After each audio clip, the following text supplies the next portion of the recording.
Golly. People should not be poisoned and abused and treated like they're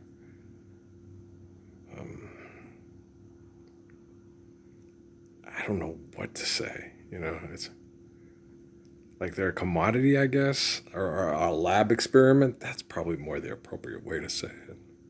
It's hard to say. It's hard to understand people that are insane. They don't make any sense. And you sit and you watch the news. You sit and you watch. I watched this little thing they had about this little couple that do artwork and sell artwork to survive their extortion in Manhattan, right? And it was hard to listen to after a while because it's like she kept trying to say things. Lots of people do that. They had that with Krishnamurti. Didn't do that. Krishnamurti, no, he would sit there and try to say, like when he was addressing the UN, and that one lady, said, she wanted a more positive speech, and he's like, "Why? I'm not going to tell you what you want to hear. I'm going to tell you what I see." Basically, is what he said. Yeah, I speak differently than he does. He was taught in English schools and in India and Britain to speak in a way that's less offensive and more pleasing to people that would try to have you assassinated if you offended them. And me, fuck you. Okay, and Judo loves that. Go get him, underdog, right? And okay, Reggie, okay. He loves it. He's just like he loved the fact that I got to be Earl. That I was a kid that I got to watch. That I grow up and go to a school. With all the kids that are in the indoctrination, just surviving to that I wasn't trained with the elitist. And he was really excited about that. He was like, "You're okay." So I was raised literally on Indian reservations my whole life, until we went to Phoenix, which is about the equivalent of it. It's worse than an Indian reservation. That's where they send all the poor people to die. It's to the city, and we went to Phoenix, and I did about 20 years in Phoenix. More or less. How much was it? We moved there in 1984. I joined the service in 1989. It seemed longer than that. Shit. That's 5 years, huh? Seems a hell of a lot longer than that. Boy, that's weird. 84 to 89. God, it seemed like a lot of time back then when you're young. And so 89, I joined the service. In 92, I came back, and me and Amy left in 2000. So that was 8 years. So it's 5 and 8. We left in, me and Amy left in, no. Yeah, it was 2000. Okay. Then we came back, about a year later or so. It was weird. We had a weird time. So we went boom, boom, boom. Let me try to figure this out. Okay. We didn't leave in 2000. When did me and Amy leave? It was like 2002 or 3. We tried to leave in 2000. We went to Albuquerque and then came back. And then we stayed till about 2003. We came to Phoenix, Cruces in about 2003.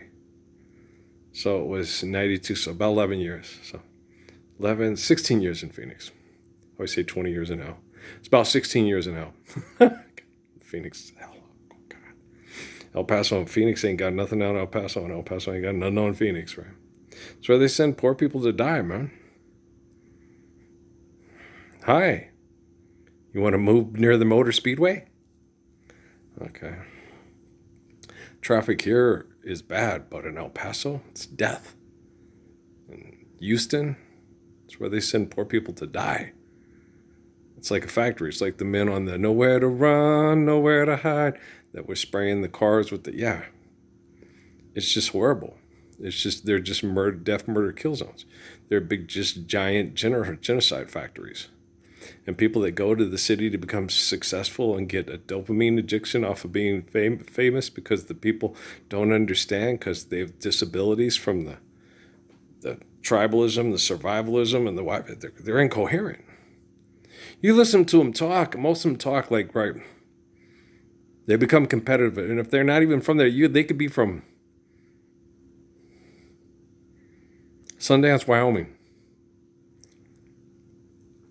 But the cultural aspects of a gladiator culture have universal effects, like the Hunter's Monkey Syndrome with the potatoes and shit on the islands. And you could be from bumfuck Idaho and still want to be the quarterback of the New York Jets. Yeah. And it's fucking crazy. And New York Jets, that's the last person you want to be quarterback of. You want to be a successful quarterback. You want it to be somewhere in the South or the second largest city in New York. You can't have a rough patch or a hard thing. Oh, yeah, no. You can't have a little sympathy in the town. In New York, oh, fuck, no, they're mean. They're mean. They rip you to shreds. They tear you apart. Yeah. L.A.? No, L.A.'s different. L.A., if you're winning, everybody's there. If you're losing, oh, they suck. Yeah. But people don't, God damn, they suck. Oh, there's other things to do in L.A. In New York, it's this miserable, cold, genocide killing field, and the only distraction they have is,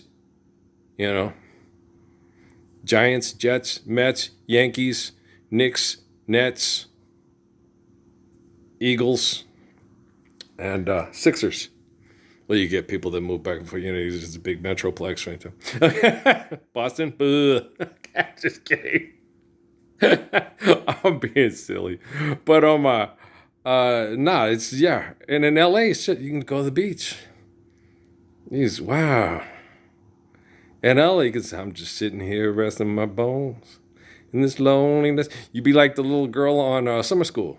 The wind was blowing out. You had to do the ditch. You're very spiritual, Mr. Shoup. You had to go surfing, right?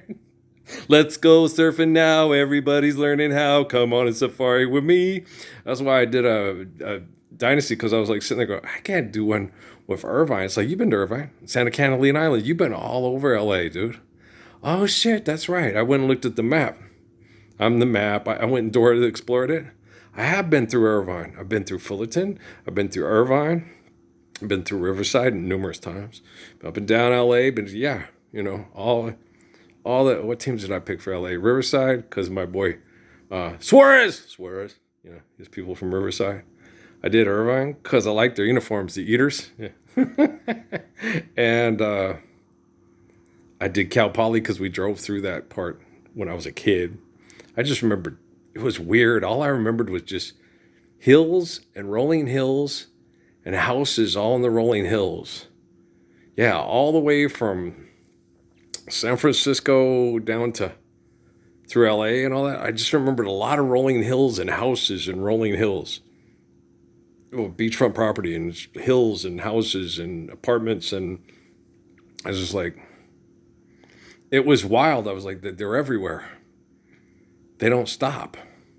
Yeah, it's weird. It goes on. I can see for miles, and it goes on for miles. You have little patches, but then there's more. It's just people on top of people piled on top of people.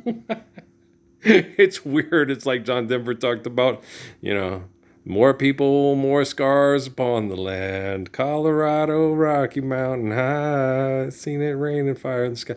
It's weird coming from New Mexico. And then in Arizona, Phoenix had a lot of that too, where it's just, when we first went out there, it was in the 1970s to an Eckankar seminar. It was like 79. And it was a different city then. It when we moved there in 84, it was a different city then too. You could come in, when you came in, during the right time of the season, it's the time of the season. It was really cool that all the people that lived outside of town, that all got bought out and ran off, had horse stables and lemon and orange orchards, orange trees and lemon tree orchards. and you could smell the blossoms 50 miles away when it was the season. It was so cool. You could feel yourself, because it's a big metroplex. Stinku, Pewee, like Arco, Texas. But no, now coming into Phoenix, it was, oh my gosh, you could smell the blossoms from all the lemon. And they used to always stop you, you got lemons, you got oranges, you got, oh my gosh. And then it all went away. We moved there. And then when, by the time I left in 2000, all that stuff was gone. And where I was out by Cactus High School and Deer Valley and all that all got developed. And it was all desert when I was a kid there going to school. And now it's all just like here.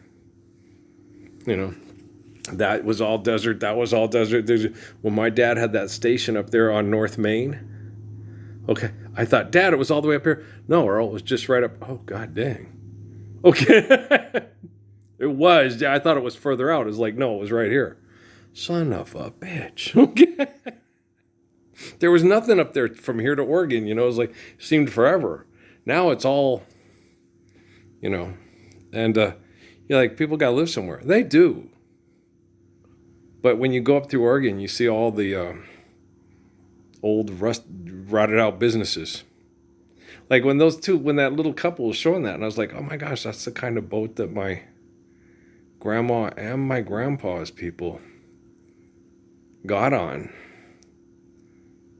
Granny Kramer came on one of those boats. I don't know if it was Yankee. I can't tell you. But they were like that, yeah. And Grandpa Murphy's people came, but he was born here. He was born here. Yeah, but his people came from away. And but my grandma, she came from Germany to Ellis Island to get away from Adolf Hitler. To really get away from Adolf Hitler. Okay. A lot of people she was like, my grandma was probably most likely one of the people on the to-do hit list people things. Yeah, she was a person of interest.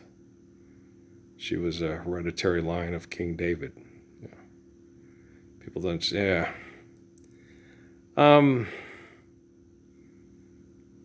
If there was any people in the Vatican or anything like that, or the Catholic Church that were involved in protecting my grandmother, they're long dead by now.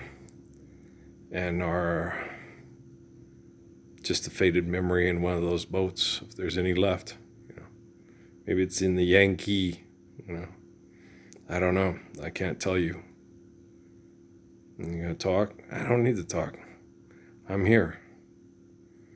I don't need to talk to the people that betrayed my grandmother and betrayed my mother and betrayed my family and abused them and sexually groomed and abused my family to make everybody so uncomfortable, but then nobody talks to me anymore because nobody wants to talk about anything real. They just want to talk about cartoon characters they've invented in their head.